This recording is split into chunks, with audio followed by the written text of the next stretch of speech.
Hello everyone, I hope कि आप लोग सब बढ़िया होंगे। जैसे कि आप लोगों को थंबनेल देख के समझ में आ ही गया होगा कि आज हम लोग मैक्रो इकोनॉमिक्स पढ़ने वाले हैं, पार्ट 2। क्लास स्टार्ट करने से पहले कुछ इंपॉर्टेंट बात आप लोग के साथ मैं करना चाहता हूँ। देखिए, इंपॉर्टेंट बात ये है कि आप लोग अपना नोट्स प्रिपेयर करते चलें। ठीक है सर? ठीक है मैम? जी सर, क्लियर है यहाँ तक। और जो बच्चे को पीडीएफ चाहिए उन लोग को नॉमिनल चार्जेस पे करने होगा। सर पीडीएफ में क्या क्या रहेगा सर, और सर कितना नॉमिनल चार्जेस पे करने होगा? सबर रखो भाई, बताता हूँ क्या क्या इंक्लूड रहेगा सर। पार्ट 1 का भी जो क्लास हुआ है उसका भी नोट्स आपका, और पार्ट 2 का भी, दोनों रहेगा सर ये नोट्स में। क्लियर है सर? जी सर। सर चार्जेस कितना पे करना है? नॉमिनल चार्जेस जो आप बोल रहे हैं, ओनली 9 रुपीज। कितना सर? जी हाँ भाई, ओनली 9 रुपीज। क्लियर है? जी सर। देखिए, अब आपको कैसे पे करना है और कहाँ पे करना है, अब वो जरा प्रोसेस जान लेते हैं।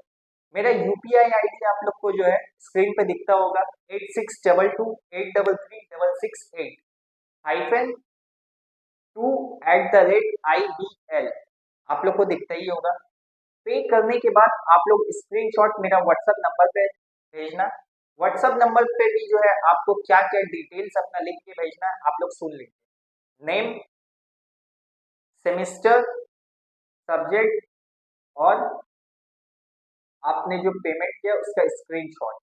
ठीक है? नेम में आप अपना नाम लिखना, सेमेस्टर 2, और सब्जेक्ट में macro economics introduction PDF. Clear है सर? और पेमेंट का स्क्रीनशॉट जरूर दें। ठीक है? ये सब आपको अटैच करके भेजना है। कंफर्मेशन होने के बाद आपको पीडीएफ सेंड कर दिया जाएगा। तो ठीक है सर, समझ में आ गया? तो चलिए टाइम को वेस्ट ना करते हुए आज का क्लास स्टार्ट करते हैं। तो देखिए सर, आज हम लोग क्या क्या कवर करने वाले हैं, चलिए जानते हैं। आज हम लोग कवर करेंगे मैक्रो इकोनॉमिक वेरिएबल्स और concepts of macro economics, and last classification of goods. आज हम लोग ये सब कवर करने वाले हैं। ठीक है? तो चलिए क्लास स्टार्ट करते हैं। तो चलिए आज का क्लास हम लोग स्टार्ट करते हैं। आज हम लोग मैक्रो इकोनॉमिक्स वेरिएबल्स पढ़ने वाले हैं। देखिए, आपका वेरिएबल्स दो तरीका का होता है बाबू, एक स्टॉक वेरिएबल्स और एक होता है आपका फ्लो वेरिएबल्स। मतलब टोटल दो वेरिएबल्स है। ठीक है? चलिए पहला जो स्टॉक वेरिएबल्स है जरा वो पढ़ लेते हैं हम लोग। Stock variables are defined as any quantity which is measured at a particular point of time. Sir ये है क्या स्टॉक वेरिएबल्स? तो हम लोग इसको एग्जाम्पल से समझते हैं। जैसा कि हमने आपको कहा कि मुझे आज का डेटा चाहिए, आज का चाहिए, सिर्फ आज का डेटा, ना मुझे कल से मतलब है ना मुझे आने वाला कल से मतलब है। ठीक है? तो मुझे आज का सिर्फ डेटा चाहिए। चलिए अब हम लोग देखते हैं फ्लो वेरिएबल्स क्या है sir. Flow variables are defined any quantity which is measured over a period of time. Flows are changes in stock which can be measured over specific time period. Sir ये है क्या flow variable? जैसे example से ये भी समझेंगे।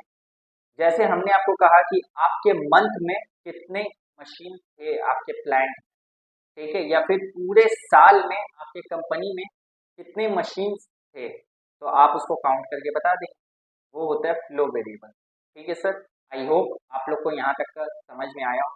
चलिए अब हम लोग आगे देखते हैं क्या। तो चलिए आगे स्टार्ट करते हैं। देखिए, difference between stock variable and flow variable अब हम लोग करने वाले हैं। Definition number 1। Definition, the variable which is defined at a particular point of time is known as stock variable. क्या बोला जाता है? Is known as stock variable. The variable which is defined on a continuous time frame is known as flow variable. Clear है sir? जी sir. Nature क्या है sir? Nature आपका है stock variable is a static concept. So static का मतलब क्या होता है? नो चेंज, चेंज नहीं होता है। ठीक है? और फ्लो वेरिएबल क्या है sir? Flow variable is a dynamic concept, ये चेंज होता रहता है। ठीक है sir? Point number 3, time frame. Stock has no time dimension, इसमें आपको टाइम नहीं मिलता है। क्लियर है सर? और फ्लो में क्या है sir? Flow has a time dimension, इसमें आपको वक्त मिलता है सर, मतलब टाइम मिलता है सर। क्लियर है सर? जी। Point number 4, measurement. Stock is measured at a particular point of time. ठीक है सर? फ्लो क्या है sir? Flow is measured on the basis of time frame और over an interval of time. I hope आप लोग को यहाँ तक का समझ में आया हो। चलिए अब आगे देखते हैं। ये क्या है sir, concept of macro economy. पहला क्या है sir, national income. National income आपका सेकंड चैप्टर ही है, ठीक है, तो यहाँ हम लोग शॉर्ट में समझते हैं नेशनल इनकम क्या है, और जब सेकंड चैप्टर हम लोग करेंगे तो वहाँ डिटेल में समझ। क्लियर है सर? जी सर। नेशनल इनकम क्या है सर, पूरा देश का इनकम को जोड़ेंगे तो हम लोग का नेशनल इनकम निकलता है सर, ठीक है सर। सेकंड क्या है सर, पर कैपिटा इनकम, इसको पर हेड इनकम भी बोला जाता है, ठीक है सर। ये कैसे निकलता है, पर हेड इनकम है क्या सर, पर व्यक्ति का इनकम कितना है, एवरेज इनकम कितना है सर। तो देखिए इसका फॉर्मूला है आपका national income, national income divide by population. ये पर व्यक्ति का जो है इनकम निकल के आ जाए, ठीक है, पर व्यक्ति का एवरेज इनकम निकल के आ जाए। क्लियर है सर? कंजम्पशन किसको बोला जाता है, जो आपने खर्च कर दिया, 100 रुपया आपके पास था, आपने 60 रुपीज खर्च कर दिया, तो वो है जो आपने खर्च कर दिया 60 रुपीज, उसको बोला जाता है कंजम्पशन। क्लियर है सर?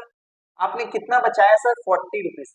आपने 40 रुपीज इसलिए बचाया कि आपको कुछ आगे लेना है या आपको कुछ फर्दर काम है, इसलिए आपने उसको बचाया, तो उसको बोला जाता है सेविंग।